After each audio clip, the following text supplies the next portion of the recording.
Joining me now, veteran of 10 presidential campaigns, Ed Rollins, Pulitzer Prize-winning columnist for the New York Post, Michael Goodwin. Gentlemen, thanks for being here. My pleasure.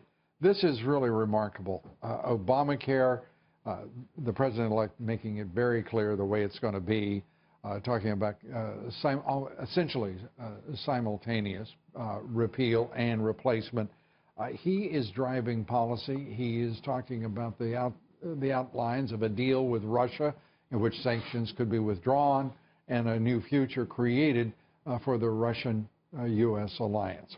I've worked for 4 presidents, and I've been around probably another 2 when they've been inaugurated and gone through this transition. And I teach a course on the presidency. No president in modern times has ever had an aggressive agenda. Since the day he got elected, it's been his agenda. It hasn't been Obama's agenda. Obama's a farewell tour. And he's driven this agenda. He's driven his agenda. Not everyone is clear on the policy, but they know there's going to be change. And I think that's the policy details that we've worked out, and I think it's just been tremendous.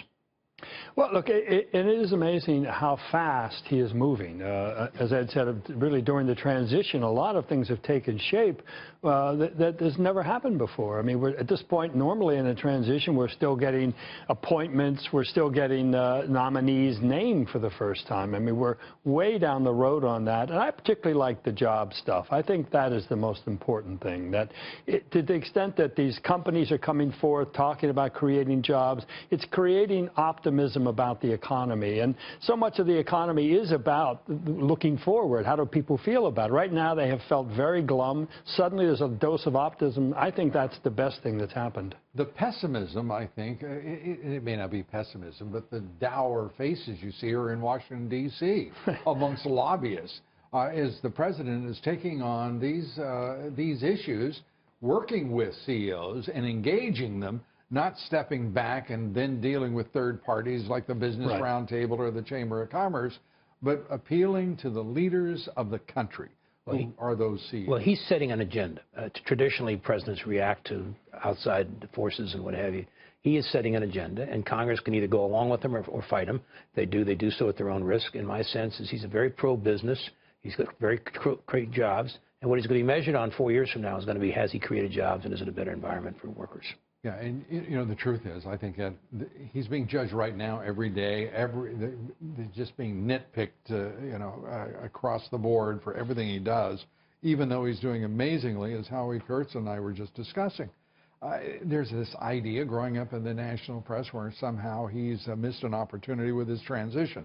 It's the most mindless piece of herd mentality, pseudo-journalism I've ever heard. John Brennan, the CIA director, going after the president-elect, giving him advice, talking like he is some sort of big-shot global thinker with a successful track record that would be the envy of the world.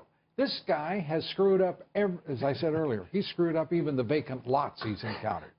Well, look, you know, and this is so typical of what has been happening in this whole transition, is that every time Trump does something different or unorthodox, as is his want, the headlines scream, oh my God, he's changing things, as though things are absolutely perfect right now, and any change could only be for the worse. Actually, many of us think any change could only be for the better. You know what's clear is most of the national political reporters, White House press corps included, are not used to encountering original thinking in any form. They're used to the ossified power structure. They're used to the political orthodoxies of both parties. And here now, a few days away, President Donald J. Trump. Well, the bottom line, for many, many years, the national media tried to set an agenda. This is a president who's going to set the agenda. They can write about the agenda, but they can't set it anymore. And they may be writing about it from some distance. Sean Spicer. That's right, yes. Well, and also, he's setting an agenda, but he's also setting an example for government, I think, across the country now. People everywhere in government are going to change. Politics is going to change if he is successful at implementing this agenda.